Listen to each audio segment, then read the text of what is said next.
All right, Dunbar, we are back this week. And this week we brought Steve with us, also a Sapient colleague, because of some conversations that we had been having throughout the week that I thought was interesting enough, or I thought were interesting enough to come and have on this.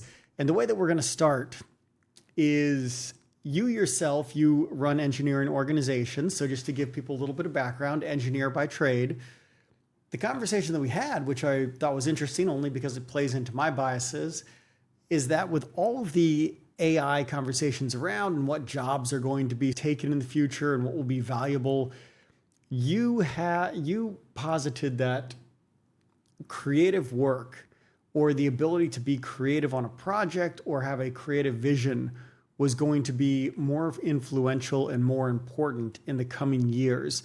And I wanted to start that, and we don't have any notes, we don't have anything to go off of, so we'll just riff. Let's do it. Yeah. But I wanted to talk about that. Like, how did you come to that conclusion? Yeah, because from January this year, I've been trying out those Gen AI tools. And more you figure out as a software engineer, you feel proud about what you know. Angular, React, Java, Python, and now last year it was all about AI, data science. All of these programming languages has been so simplified that you become humbled as an engineer, right? Because it's no more your knowledge, it's what you create with that knowledge. So there's a big transition which is happening. What do you mean simplified when you say that? Because for me, and I think for a lot of people, I still don't see computer science or engineering as a simple thing. Yeah, of course, as of now, because you are trying to solve the issues, right? If you take data structures, which is the most complex software problem, right? For an interview, a fresh guy in the market, he will be asked about data structures. Now, that's interesting.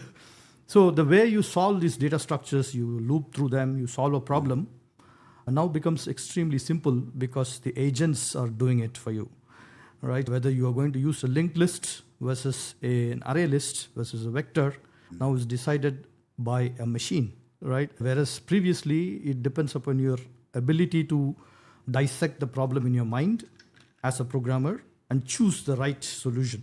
So now that has been now absorbed into a machine. But the interesting thing is it doesn't necessarily give you the right answer. It gives you an answer. And I find a lot of the time when I do something between vibe coding and real coding, I find that there is an answer there, but I do catch it giving me rubbish from time to time. And I'm like, Yes. okay, I understand why you said that. I don't agree with you. Actually, I think you should be doing this. And then it gives me a different answer. I don't trust. You're right. See, the thing is, there's something called context and warming up.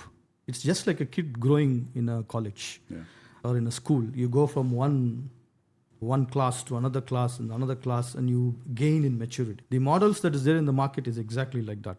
And in fact, when you look at the global GPT 4.0 model, it has been well trained on various other global knowledge. When it comes to you, you have to have your own local context to it.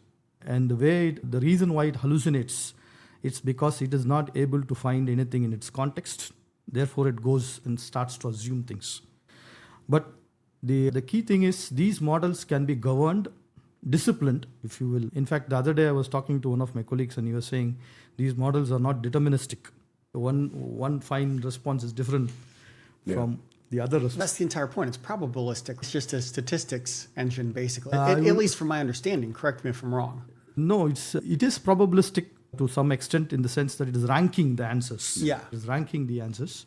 But the way it ranks is also a function of what it has learned. So if it has learned best practice, and if you look at software industry over the past 10 years or 15, 20 years, everybody has moved towards some sort of standardization, right? We have, if you take banking, open banking has come and beyond standards have come. If you take telecom, then TM Forum has come and TM Forum standards have come.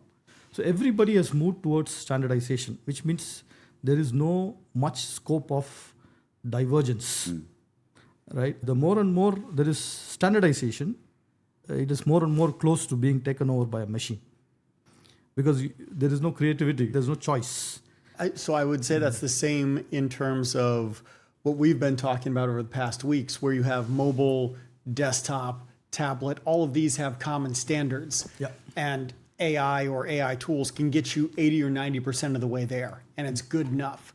because all the standards are in place. Like you said, for a banking application, there pretty much is 90% the same. Yeah. For a travel application, it's 90% the same. Yeah. So it's interesting that it's the same in coding and engineering as well. Yes, it is.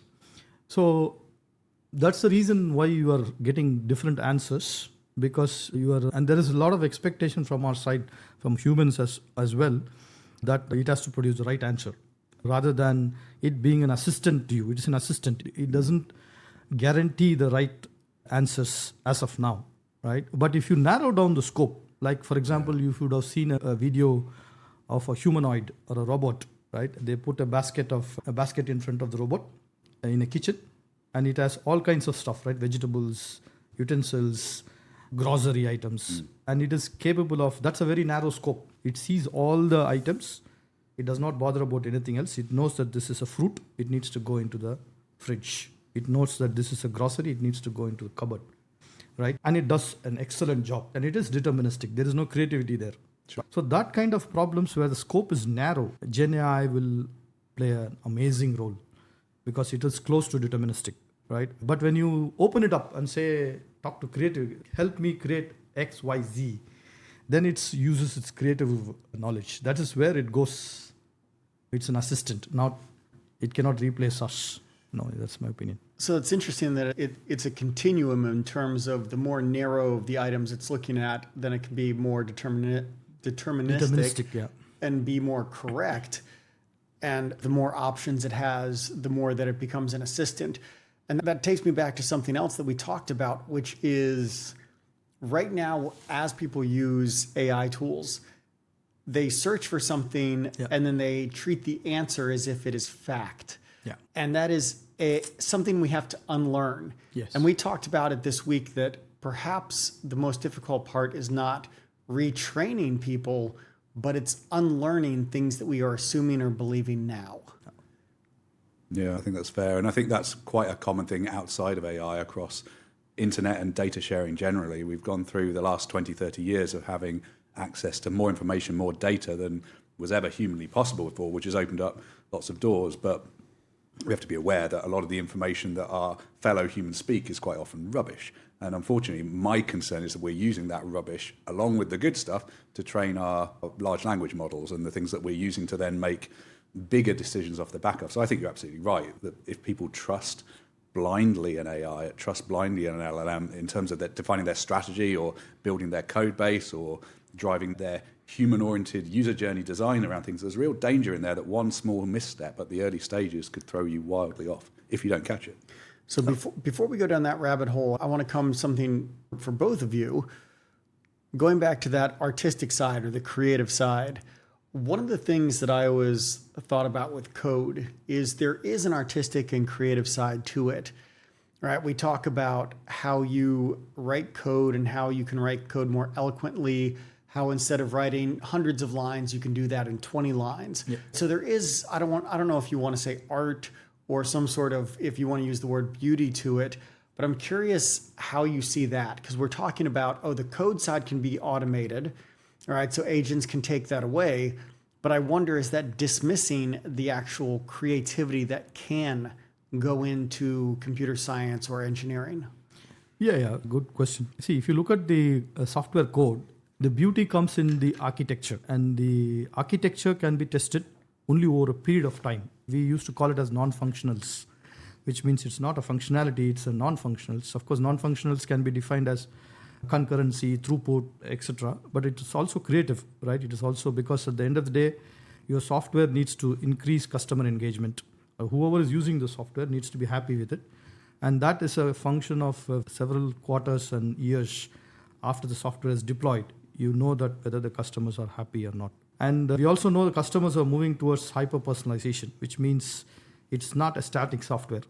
So before Gen AI came in, there was personalization talk everywhere, which also brings into a function of creativity, because you need to develop experiences for your customer segment, right? Now, what has happened is software over a period of time, as I was saying, was standardized and also went to some very good practices, like timeless software, for example, right? Like how you design a Boeing plane. or Airbus, you don't design it for 10 years, 20 years, you design it for 100 to 200 years, which means the technology keeps moving. I'm not sure I want to get on a 200-year-old plane, if that's okay. Yeah, I agree with you. But yeah, there are countries who still buy 200-year-old plan. There's a big market for second. This is like working with trains as well.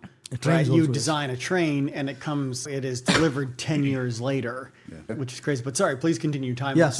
Yeah, so timeless software, right? There is beauty in software, and the architects love creating softwares which are long standing. Even the technology moves, the softwares are all configurable, extendable. Always talk about it as architectural principles or guidelines. And those guidelines are wedded to the future of the company or future of what you want to achieve in 5-10 years. Although the foundation of the house has to be laid properly. Even that is now being taken over by Gen AI. Because it is well documented. There are people like Martin Fowler who has written about domain-driven design, and it's beautiful. And an architect cannot read all these nice documentations and books, all fat books which are available in libraries. All of it cannot be read. It's through experience. Whereas these machines are learning pretty fast. Yeah. And they can give you pros and cons. At the end of the day, a human has to be there to analyze whether it has gone rogue. Of course, the probability of the models going rogue is very high.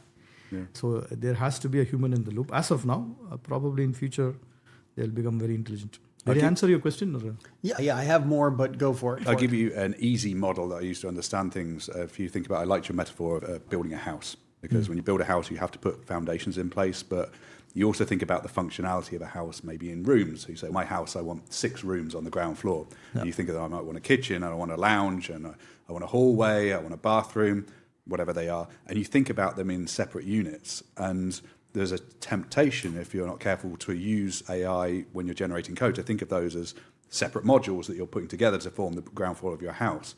But an architect knows that actually the wall of my kitchen could be the back wall of my lounge, and the side of the lounge could join onto the hallway. So I don't need to build double up walls on each of those. It fits together in a beautiful design, in a crafted design. What I found when coding is that it does sometimes do that, particularly if you tell it to play the role of an architect when it's designing software. It will sometimes do that, but it'll sometimes add extra things in. Just before I came down to do this conversation, I was playing with some things, and I noticed that as I'm generating code, it's adding in extra functions to do things. And I'm thinking, I know my code base pretty well. And what you've just told me to do, I'm pretty sure I've already got a function to do that. Yeah. And if I just trusted you, I'd have 2 functions. I'd have some redundancy in there, which would then cause me some problems later on. I also noticed as it does it, it renamed half the variables to something which was quite similar, but not quite what I put in there. And if I cut and pasted that, it would have given me 3 hours of unpicking it. Yeah. So I think you need the human in the loop to catch things like that. I think we're moving very fast to a point where we think we don't need the human in the loop, and we won't realize when we don't need them if we're not careful. That's what concerns me, is we are making all these assumptions that these machines will be able to do things for us and automate things for us, but it will actually be much longer than we think. I talk to people and they'll say, 6 months, 12 months. And it just seems like the more that I read both sides, the more that it seems really cool.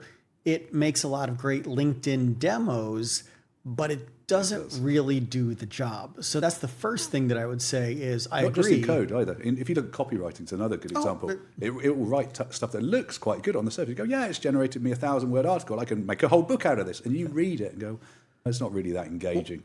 So that's the first thing is I think the human in the loop is going to be for a longer time than we believe it will be or assume it will be. The second thing that I think you're getting to, and I'd be curious on both of your opinions here, when we talked about unlearning skills or changing our perspective on things, so much of the time, me coming from a user experience background, people are like, oh, you're creative. And the engineers or the business side will be like, I'm not creative. And I have to question that if everybody will need some level of creativity looking forward, because the agent side and the machine side have the standards and the practices and all this, and they will know that better than we ever will because they can consume more knowledge. Yeah. But it's the creative application of that product owners and program managers and engineers and architects and designers we'll need to lean into more. We all have our black arts, and but I think those black arts are getting opened up. Those doors, those barriers are getting broken down. So, Wait, describe that. Describe that. so what you do as if I take you back to when you were a designer or a UX designer, the discipline, the craft that you built up over time to know what does good look like, what does good, elegant, intuitive design look like. I've never been trained in. I've worked with some smart people I've stolen things off along the way, but I've never built up that level of craft. In the same way, I did build up a level of programming craft, but it was 20 years ago.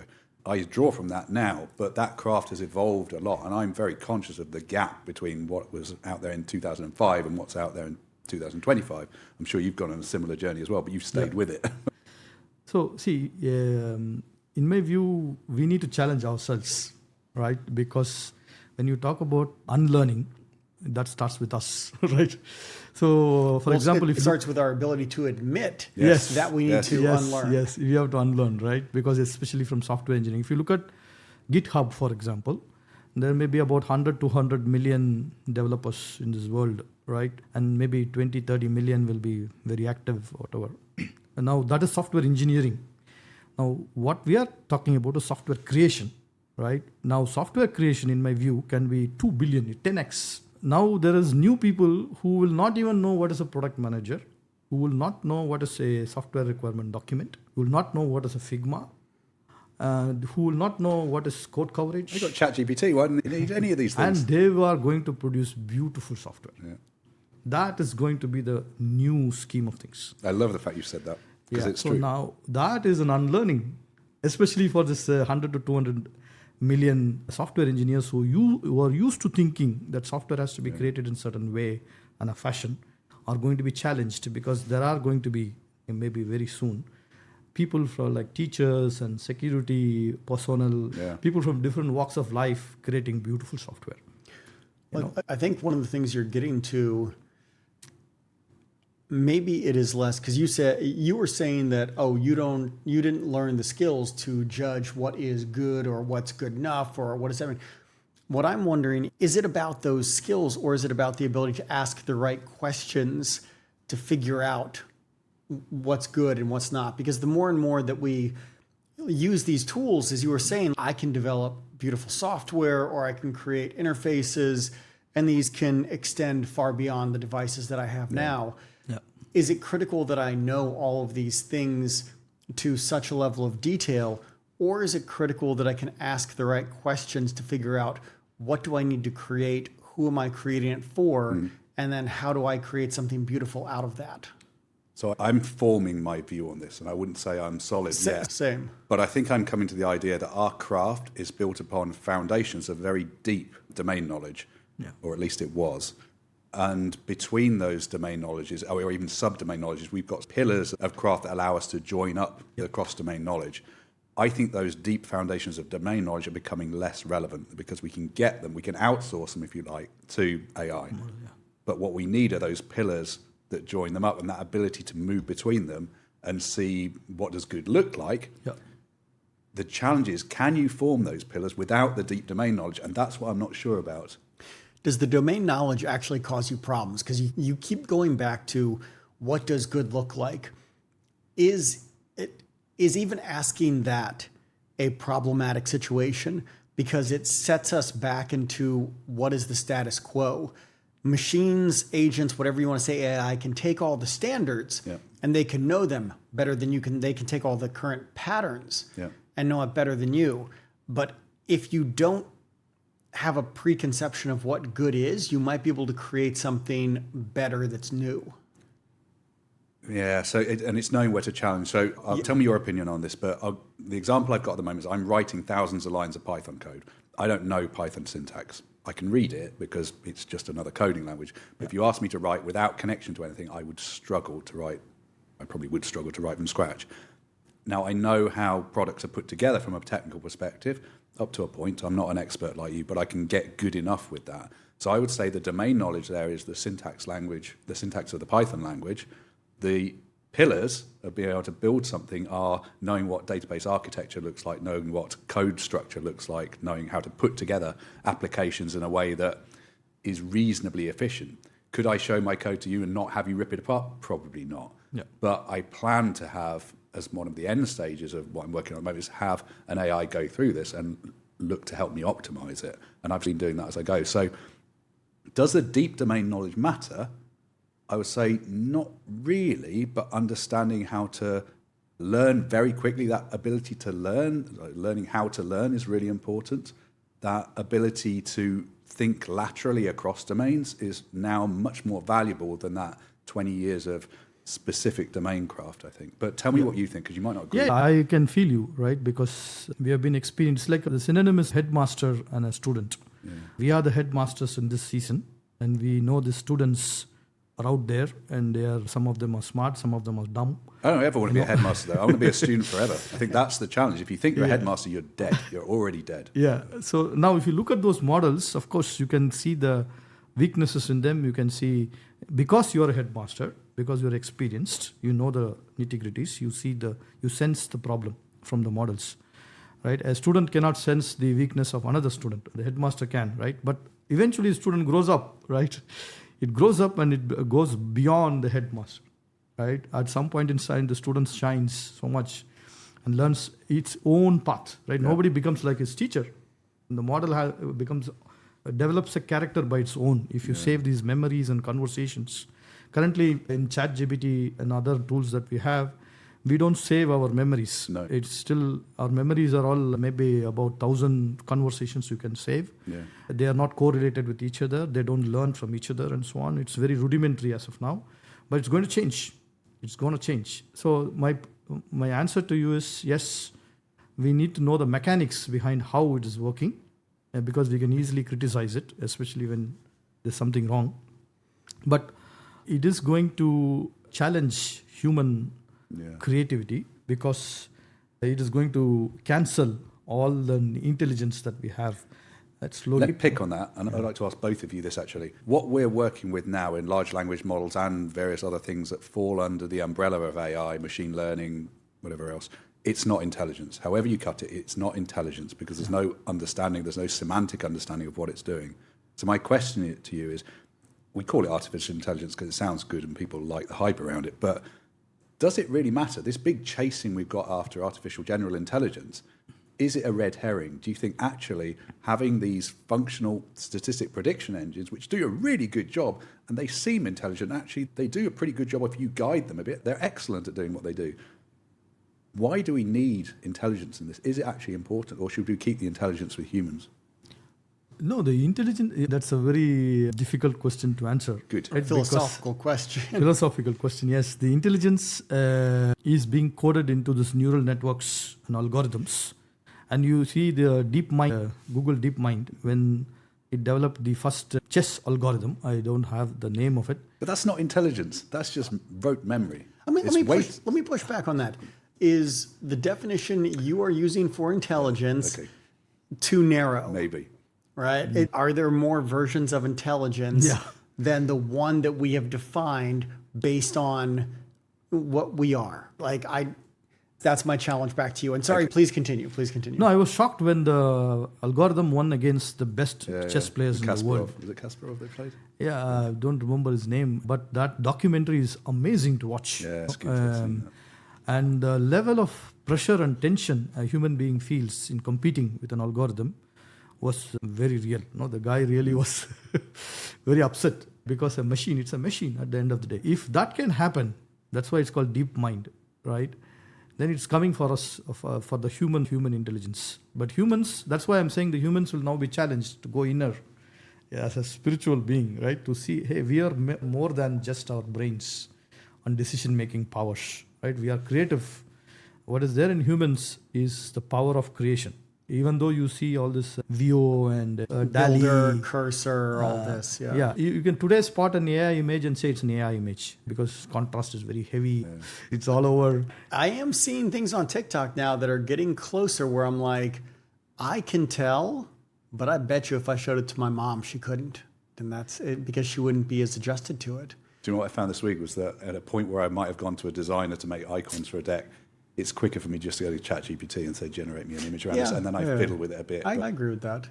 Yeah. But okay, sorry. Back to you, the creative side, the spiritual side. Yeah. Now humans will need to dive into them to see how creative we can be. Now these tools can be used to power human creativity. Yes. Intelligence is a subject of knowledge.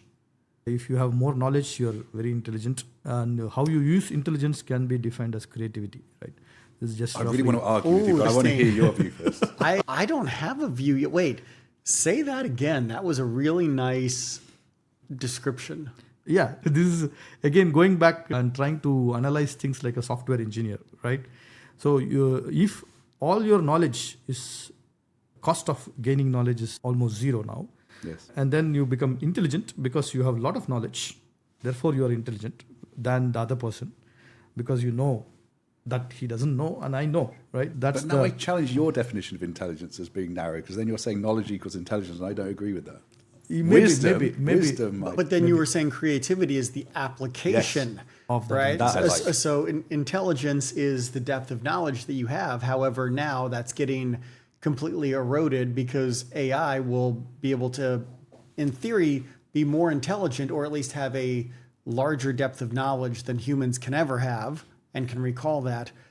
But the application of that knowledge at the moment is still something unique to people. This is what we talked about last time in terms of fluid intelligence, that how you apply that knowledge across different domains. So agility and flexibility. No, actually, that's not true. It's not agility and flexibility. It is the application, the creative part. Yes. So I think you must have watched these alien movies. Too many. Foreign spaceship coming on top of the earth. Finally, if you look at all of that, there's human creativity and simplicity in which you will defeat the alien, right? You'll either send a virus into the system or you will somehow find a way inside using a very traditional way of flying into a mothership, injecting a virus, and finally the entire alien community is gone. So I think the human creativity is boundless, and that will be challenged going forward because now more and more will be in schools and colleges. There will be an urgency to promote creativity, right? Because now knowledge and intelligence is given. Right? So now we're going to have to make college courses on remixing songs.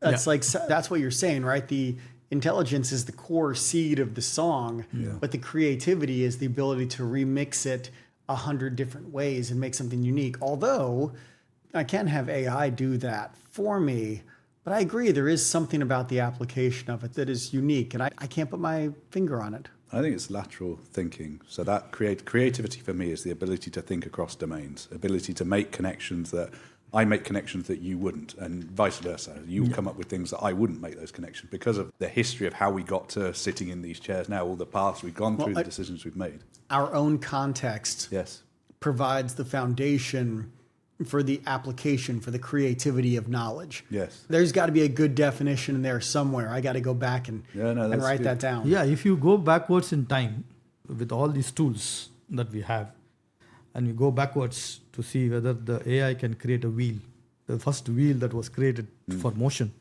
or whether AI can create fire, right, by creating friction between two stones. These were creative stuff. Can the AI do it? Or what is the next such event? I still look at things like the creation of penicillin, which blows me away. I'm like, how did somebody, and it's fungus, right? It's from mushrooms. Is that what I'm like?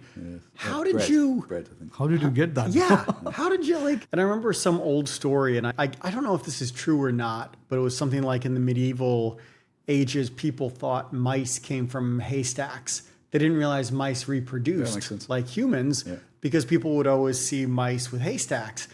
And it's interesting when you lack, actually, here's a good one. It is interesting when you lack knowledge, the creativity that you come up with in absence of that knowledge. Yeah. Yes. Yeah, I like that. So ignorance can then create something unique. Yes. I think there is a sort of window between when we make those lateral connections of what's appealing to me. When you create something, there's enough of an overlap between what's accepted in my paradigms and there's enough novelty for things that I wouldn't have think of for me to see it or perceive it as creative. I think that's where we'll struggle with AI, because at the moment with our statistical prediction engines, we get something which isn't novel. It's complete overlap from what we know. So we look at it and it's At best, it ticks a box, and at worst, it's dull and boring. We need that. What's the frame of the age of average, sea of sameness? Yeah, okay. I've not heard that. No, I thought you said this, the sea of sameness or whatever, but it's because it's an aggregate of knowledge. Yeah. Why is it so good with standards? It averages out everything, which is why you don't really have the creativity that you would hope unless it is paired with somebody or something that can apply the knowledge in a unique or novel way. And you can make it do that. And I love using LLMs for this, where you say, this is what we're talking at the moment. Add in these two random unconnected areas and give me something that joins these up, makes me think about things in a different way. The challenge is it won't add those two areas in without prompting. And I think that's a good thing. I think I'm a big fan of it doing the dull, repetitive, automated analysis of data. I think it's great for that, and we shouldn't try and compete. I think if we automate our data analysis and get rid of all the data analysts like that, that for me is a good thing. I'd rather see data architects than data analysts, because that's where we can add value. Absolutely, yes, absolutely. I'm curious if we come back to another conversation or part of the same conversation that we had this week, and what we've been talking about. You have AI tools or Gen AI that basically pulls together all of this knowledge. In theory, we can then get all the answers that we want. There is something unique that I believe people will still desire in the chaos or the messiness or the error of people. And I think we've mentioned this a little bit, but if I go back to why do people like sports, right? Why do people like live music shows and things like this? There is an ability to err. For me, when I look 5 years or 10 years out, everybody thinks machines will be running everything. And we've talked about this. There is perhaps a return to craft or a return to something that is uniquely human. And that could be that ability to screw up, that ability to have chaos, that unknown factor that as agents and everything else become more finite, more defined, more knowledgeable, we will crave something that goes outside of those bounds. We'd still watch robot boxing when it comes to. Duh. But yeah, But I don't watch robotic camel racing, which is interesting. I know it's there. It's just exists? Yeah, apparently. It's never held any appeal to me. Horse racing's only got a small amount of appeal, to be fair. But there is something there that I don't see with a robot. But the thing is, it is because, those robots are created or powered by somebody that is human. You still want to see the screw ups. You want the human in the F1 car. You don't want it. If there's no human, if it's just a drone, it's not as interesting to me. So why is that? I think it's exactly what you said, the human error, that human element which is unpredictable. And that fact that I remember seeing an interview with F1 drivers, and they're saying what makes F1 drivers good, a lot of them, is that if they don't have a wife and family, they tend to take more risks beyond the point which is safe for them to do so, and that's how they get very interesting. That brings in the dimension of psychology. Yeah. Because every human being has a mental frame and a psychology, which sometimes I feel that the early trainers of this ChatGPT and other models are also trying to incorporate, right? Especially in ChatGPT 4.0, when you start to debug a problem and you're frustrated, right? You give the problem, and it encourages you. Hey, you're very close. Shouted it at that point. All caps typing at it. Yeah. Proud of himself. And it tries to apologize and try to encourage, and it's trying to appeal to your psychology. We've talked about that. That frustrates the hell out of us. Where it acts human, it's not. It's not. Yeah, and it always says, "Yeah, I agree with you." Yeah. Excellent question, right? That you look, wow. That means I am on track. No, you're not. It's a machine which is telling you. So it's pretty amazing to see that the models, and that's why it becomes a bit scary as to who's doing this training. Oh, that's such a big question. Because that goes back to the application of knowledge. Yeah. I had another conversation at work this week where the person was asking me about ethics, and everybody is, AI ethics. And my first question back to her was, whose ethics? Yeah. And that stopped her in her tracks. It was like, well, what do you mean? Yeah. My ethics might be very different, or let's say European or American ethics, Middle East, or regulations versus Middle East versus China versus Africa. What people consider cultural or ethics or moral. We can't even agree in the single countries. Never mind worldwide. It's going to be different. So I do go back to that application of knowledge, right? And this is always what I've said for a decade.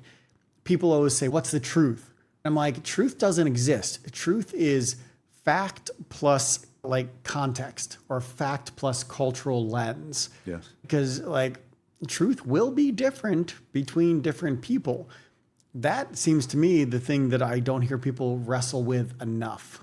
I think the answer is transparency, because I think you've really hit the nail on the head, is that we won't agree. We're not in, never mind the near future, the far future, we're not going to agree on a single set of ethical standards that we will all align with.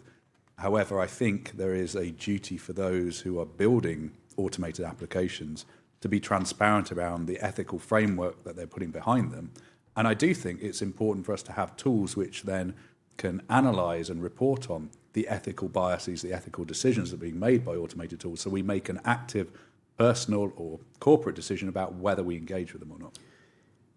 Here's how I want to wrap up this conversation. We can go on this topic for a few minutes. Topic, yeah. I think it was Opera, but somebody correct me if I'm wrong. We're going to restart the browser wars. And I think it was Opera that just announced the release of Neon, Jesus, not Neon, a browser that was like an agent-based browser. So you could go into, on the side, they had different modes, right? Make mode or find mode or something like that. But this to me sparked a complete, unique, different way that I view the internet, that I interact with everything on the internet. It restarted the browser wars.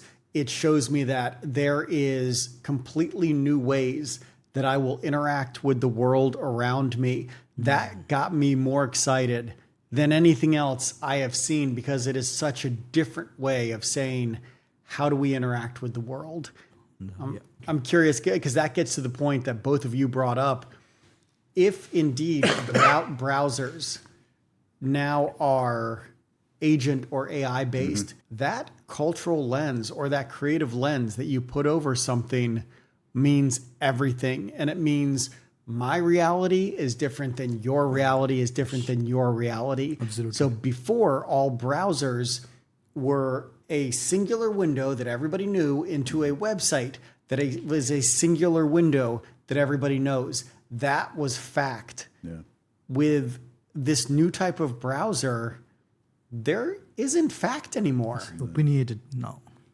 There's a carries a hidden opinion, right? And it colors your what you read. It colors various stuff. Which, for example, even in Twitter now they've released this Grok, which participates in the conversations. Which means if there's a conversation going on, and then you can say, "Hey, at Grok, is this true?" And Grok goes and finds out. Gives you an answer. Yeah, and you hope it's right. Yeah, and people think it's true. Yeah. Who knows what's happening behind Grok?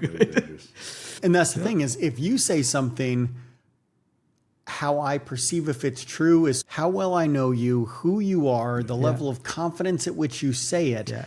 If I look at Grok or I look at an agent, I take that by de facto, right? Yes. That thing is true. Yeah. And that level of transparency, that level of trust, that is something that products are going to have to figure out how to build in. Yeah. Because now, again, it goes back to this idea that there is no singular view of things. Everything is about the context and let's say the creative nature, the application of knowledge that you are viewing the world through. And this will differ by every single person. What I quite like, and it might be a topic for another conversation, is what you were saying about agent-oriented design. And if I think of it in very prosaic terms, that could mean that your Netflix interface looks not just at the moment, if I look at your Netflix to mine, you'll have completely different content types, and apart from Rick and Morty, that's probably on both of them, but you'll have different recommendations. So it would be recognizable as Netflix, but it would be very personal to you. As we move to this agent-oriented design, I might find that I don't recognize your Netflix anymore because your interfaces, the way that information is presented to you is so alien to mine because the whole thing has been designed for you that I might not even recognize it as Netflix anymore. That's starting to blow my mind a bit, because I can imagine right now, again, we sit down at a computer and every computer your way around. There is a start menu, there is a Windows metaphor. If I start applying this level of creativity or something unique to the way that I interact with the world around me, sort of that visual language that I use or leverage or utilize could be completely different from the visual language that you utilize. And I think the way that I'll first think about this, if I go back when I was in university, way back, long time ago, but you would sit down at someone's computer and the desktop would be different and the window frames would be different and they would have modded it out in some way, or people's keyboards are different. Yes. But now you turn that up to 100 or 1,000, and I sit down at somebody's personal interface and I don't even know where to start because it is made for that person. I've just started using a Mac for the first time in about 10 years, and I'm literally spending 50% of my time swearing at it. And now imagine that turned to 100. At least I recognize the words on the screen at the moment. Yeah. Steve, as the guest, is there any way that you want to close this up or wrap this up? No, I think it was a very interesting conversation, and I'm happy that I was here to exchange these ideas. It's good to have a real technologist in the room. Yeah. Likewise, I'm so glad I'm here. So I think it's good that this kind of discussions actually must happen more and more, because people need to know that creativity, they need to first have self-respect.